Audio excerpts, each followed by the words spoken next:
I'm James Brierton. This week on the Carolina Weather Group, inside the Service Life Extension Program that is keeping our aging weather network of radars up and running for years to come. Take a look at the schedule here. You can see places like Columbia, Greer, Charleston, Blacksburg. They've all been completed. Matter of fact, just today, I noticed that the Blacksburg radar near Roanoke, Virginia, came back online. The list continues on April 17th in Raleigh, where these repairs, which take 2 weeks at a time, will get underway, followed by Morehead City and Wakefield as we start to make our way into June. Why we need these repairs, how much they cost, and what is next for the country's radar network, that's coming up in just moments here on the Carolina Weather Group. But first, this message from our sponsor. Tonight's episode of the Carolina Weather Group is sponsored by HelloFresh. With HelloFresh, you get fresh, pre-portioned ingredients and seasonal recipes delivered right to your doorstep. Count on HelloFresh to make home cooking easy, fun, and affordable. That's why it's America's #1 meal kit. If you are looking for an easy way to eat well and save money this year and cut back on expensive takeout and delivery, then HelloFresh is for you. You'll love how fast, easy, and affordable it is to whip up restaurant-quality meals right in your own kitchen. To try HelloFresh, just click the link below for a special limited-time discount plus free shipping. Try HelloFresh today.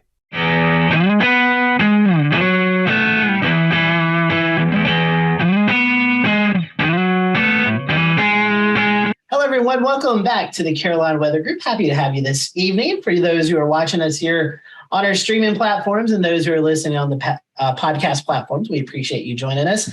Tonight, we have with us Jessica Schultz. She is the Deputy Director of Radar Operation, the Radar Operations Center in Norman, Oklahoma. And Jessica and her group kind of oversee the Doppler radar network that is in place across the United States that help us keep you informed when severe weather or adverse weather is affecting your particular area. So Jessica's got a really important job to make sure that the radars are up and functioning and helping us out in the forecasting world to keep you safe. So Jessica, we appreciate you joining us. We are recording this on March the 1st, and we were talking a little bit before we started recording here. You guys just had a busy time there in Norman a couple of nights ago with some severe weather and tornadoes. So how did you fare from that event? Well, thank you for having me, and thanks for asking. So yes, it affected the east side of Norman. My office is actually on the north side of Norman, but the other National Weather Service agencies are located in the National Weather Center, which is on the south side of Norman. And so that tornado touched down, about probably a mile or so east of them. So they just dodged that bullet. We have a few staff members who had some minor damage in their area, but fortunately, none of our employees were directly affected. So that's some good news. Well, Jessica, we're glad to hear that everybody is fairly safe and not much damage to you or your colleagues there from those nasty storms that moved through. So kind of before we get into tonight's conversation about radars and the Service Extension Life project that you all are doing to help to keep the radar system up and going for years to come, how did you get interested in weather? I mean, is there a storm or an interesting story that kind of got you interested in weather? I mean, how did you get, I guess, bit by the weather bug? It's a lot of folks in our weather career field have a story or have an event that happened to them. And so for me, it was the May 3rd, 1999 tornado in the central Oklahoma area. So I'm from Norman, born and raised, and went to the University of Oklahoma. And so I very distinctly remember that day, May 3rd, 99, and watching on TV. It was one of the first major tornado events that was covered live in our area. And it went about 5 or 10 miles away from my home, but of course went through areas of the city that I was very accustomed to going through and knowing folks that lived in that area. And so after that event, I decided, I want to be somebody who has the knowledge and the information to warn people in the future of a storm like that headed for them and protect, friends and family and my fellow community members. And so from that moment on, I wanted to be a member of the Weather Service and be a forecaster. And after college, I was fortunate enough to get a job at a couple of different weather forecast offices.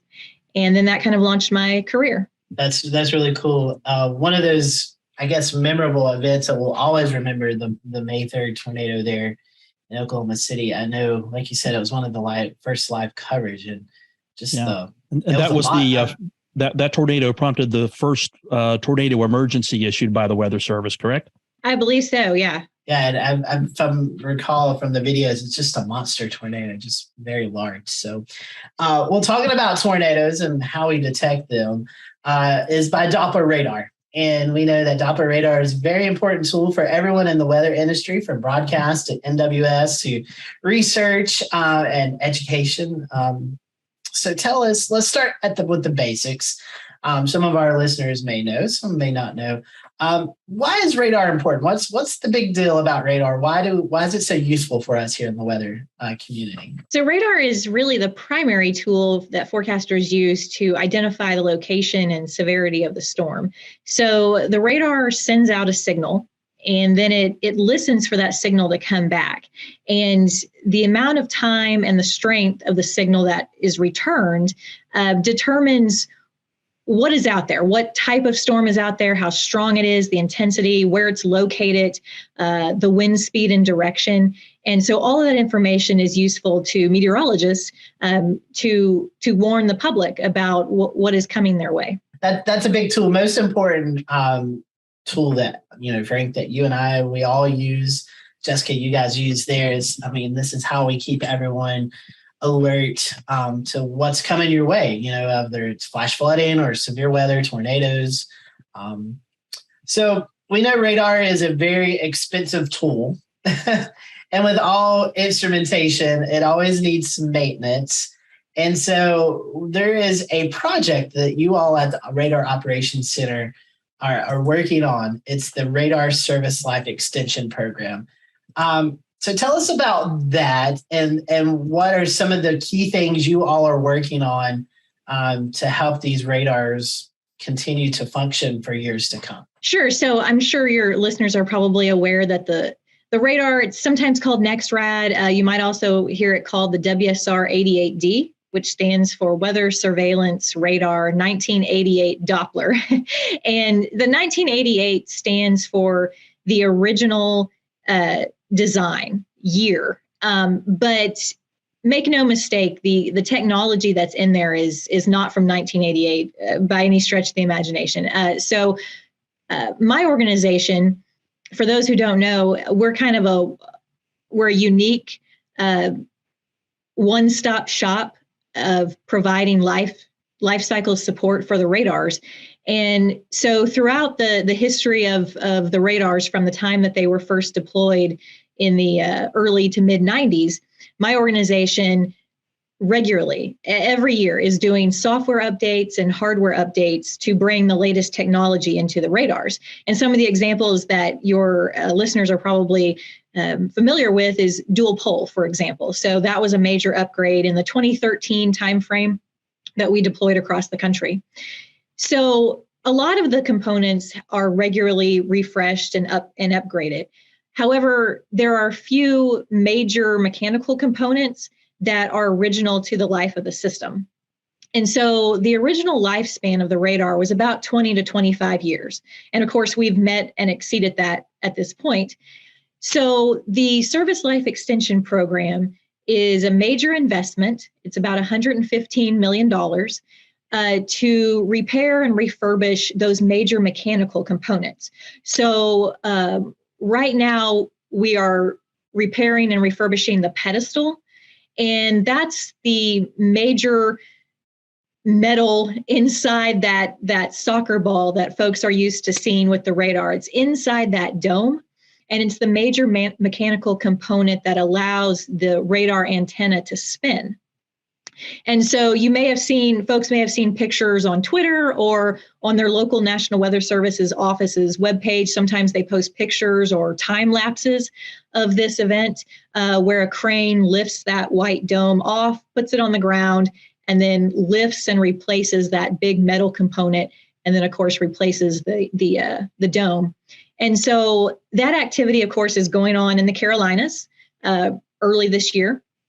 And that will keep the radars viable until at least 2035, until the National Weather Service and NOAA can investigate and determine what the next future radar holds for us. So we've been working on the radars in the Carolinas for a while, and I think we've gotten our money's worth out of them. The one at GSP Airport, that one failed a few weeks before it was scheduled to be replaced. But these radars were commissioned in the Carolinas during the mid '90s. I think the first one was Columbia, and it was commissioned in 1994. I remember it was online, but then it went down when Tropical Storm Beryl was coming through and causing that big tornado outbreak. But digressing a little bit here. So what's the schedule going forward? How many more radars do we have that need to be refurbished here in the Carolinas? And what's the timetable for that? So Charleston, South Carolina is actually going to start next week around March 6th. And then as we go into April, Raleigh will be on deck. And then in May, Morehead City will be the last one for that area of the country. And Jessica, the timing, I mean, obviously for the Carolinas, we have to worry about tropical season. And I'm sure, I guess my question is, I'm sure you guys kind of looked at like, all right, let's see what months we can work on these where maybe there's not as much adverse weather going on. Is that a correct statement? Yes, absolutely. So, there are 159 radars across the country. And so we're trying to work this project in at all of those radars over a few years. And so, yes, absolutely. Our first point of business is to try to do the best we can to avoid the most active and most severe weather season. So certainly for the Carolinas, hurricane season is a non-starter. For the plains, for example, peak severe weather season, April, May is a non-starter. So yes, absolutely. We try to avoid that. Now, certainly, sometimes Mother Nature is a little unexpected, but the good news is that the forecasters have surrounding coverage and have other tools that they can use during that radar downtime. So basically, Jessica, you have when one site is down, you basically have the other radar operations with other weather offices. I guess they kind of like say, hey, will you help us watch our area? Or does the weather office, let's say like GSP or Columbia, they have access to tap into the other surrounding radars around them? Is that a fair statement to say? Absolutely. I'm hoping that's the question I was wanting to try to get across was, even though the radar is down, that weather office or the WFO is still functioning, being able to forecast and do everything they need to do. Yes, absolutely. They have a direct connection. Each WFO has a direct connection into the radar of their adjacent offices. And so, for example, GSP, even when their radar was down, they were able to easily access the data from the surrounding sites. And of course, they have other tools at their disposal as well. They have satellite data. They have something called MRMS, which stands for multi-radar, multi-sensor. And that incorporates not just radar data and satellite data, but also surface observations, models. So it really helps give the forecaster a more holistic view of what's going on in the atmosphere. So there are a number of tools they have available when the radar is down. Yeah, so to kind of recap, I know that question was kind of weird, me asking, like trying to get it out. But to recap, when the Weather Service office radar is down, your fellow meteorologists there at the National Weather Service, they're still working. They still have those tools to use from other stations or other offices surrounding them to help keep you informed. So for those folks who maybe listen to us in Charleston or Morehead City, Raleigh, don't worry. If your radar is down, your forecasters still have options that they can use radars that are surrounding them. So thank you. I'm sorry that Absolutely. was worded weird. I was worded weird, but we got the answer. So thank you for answering that. Just to add a little bit of color commentary there, a lot of people don't realize the great capability that we have with our current weather satellites. That was especially useful when Hurricane Maria, I think it was, destroyed the radar in Puerto Rico, that they were able to put the Goes East satellite data to really good use, especially when there were thunderstorms around. They were using the mesoscale sectors that update very frequently in 30 seconds or a minute, and we're able to track storms pretty effectively just using that. Yeah, those are some awesome tools. And for those who will be watching our space coverage here, James Brierson, who was at NASA, he was able to get some sneak peeks of some previous satellites that were sent up. So, Jessica, as always, the weather community is always working on what's next. So have any light you can shed on what may be coming next for radars and any other projects that you guys will be working on in the coming years that we'll be able to know about? Sure. So on the next rad, we continue to work with the National Severe Storms Laboratory to infuse new technology, new algorithms into the radar. So we're always working to improve things. For example, we're continually improving the precipitation estimates now that we have dual pole. Even though dual pole was deployed in 2013, which is 10 years ago now, there's been a lot of research done. The research community has done a lot of work to help us improve those precipitation estimates. So we continue to add value to the radar system to the next rad in that respect. And then looking on the horizon, the National Severe Storms Laboratory, which is located here in Norman, they continue to investigate the possibility of phased array as the future of weather radar. So their initial investigations have shown that there is promise for using that type of system to detect the weather. So right now they're focused more on better refining how that type of system would fit into National Weather Service operations in the future. And so that's where they're at right now. And NOAA will continue to explore those options and look at making decisions within this coming decade. Well, I did just want to follow up a little bit on the phased array thing. Just I wanted to ask you if you could tell us a little bit more about it, and what phased array means and how it's different than the radars that we're using now. Sure. So the radars that we use now are a mechanical spinning dish. So your audience is probably familiar with the fact that the radar scan takes several minutes to update. You know, they might be hanging on their edge of the seat waiting for the next scan to see where that severe storm is. So the phased array, what it brings to the table is it allows the forecaster to essentially flash the atmosphere. And so right now with the next rad, it may take 5 minutes, for example, to get a full volume scan. But with the phased array, you can get a full volume scan within 60 seconds. And so that rapid update is really the advantage with phased array. So that's what the researchers are continuing to explore at this point. Right. Yeah. Today's radar, it doesn't just spin around and around and sort of scan one level.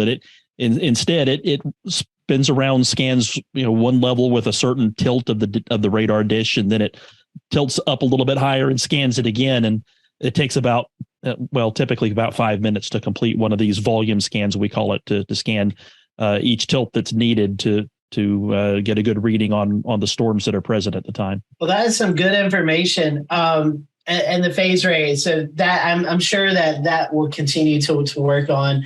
And it's hard to believe when you said 2013 is when we had dual pole. I mean, it's hard to believe it's been 10 years since that has come out, and just the upgrade and the help that it's really helped us out with storms. I mean, we're able to detect debris now. We're able to detect hail size, and it's just amazing that the work that these radars do and the continuation, and just how much is all put into make sure that these things are continuing to work 24/7, 365 days a year. Yes, absolutely. The next rad has been really a world-class radar system. Our counterparts in other countries, Australia, for example, Korea, Japan, they come to the U.S., they come to the National Weather Service to look at us as a model for setting up their own radar networks. So it's a tremendous partnership, and your audience may not be aware, but it's actually a tri-agency partnership. So it's not just the National Weather Service, but it's the Air Force and the FAA, all investing together, all supporting these radar systems to keep the American public safe, whether they're, at home looking to see if a storm's going to hit their house, or if they're flying in an airplane, or, training our service members.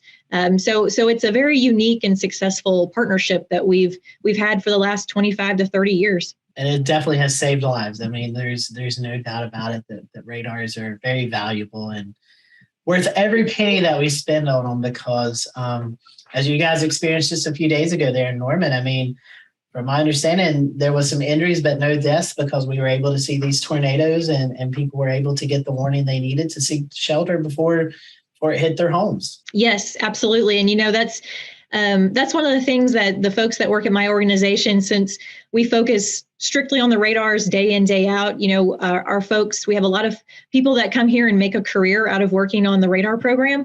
And it's very rewarding for our people because, we get to go home at the end of the day. And when we see these major weather events, whether it's in our own backyard, like a few days ago, or if it's across the country, we know that we're contributing to the mission of keeping our fellow Americans safe from the weather and helping our forecast community, whether that's the media or the weather service or private sector, helping them accomplish their mission to keep Americans safe as well. Jessica, please give our thanks to your office and everyone who is working hard and to make sure that our radars are up and going all the time. And we appreciate your time. Anything else you want to add before we kind of close our interview here? That's it. Thank you. I appreciate your time. You're welcome. And before we leave, is there a social media or website or something that folks can keep up to date with what you guys are doing there in the Radar Operations Center? Sure, absolutely. So we are on Twitter at NexRadRock. That's NexRadRoc. And we're also on Facebook /NexRadRock as well. So we would love you guys to follow us and check out what's happening.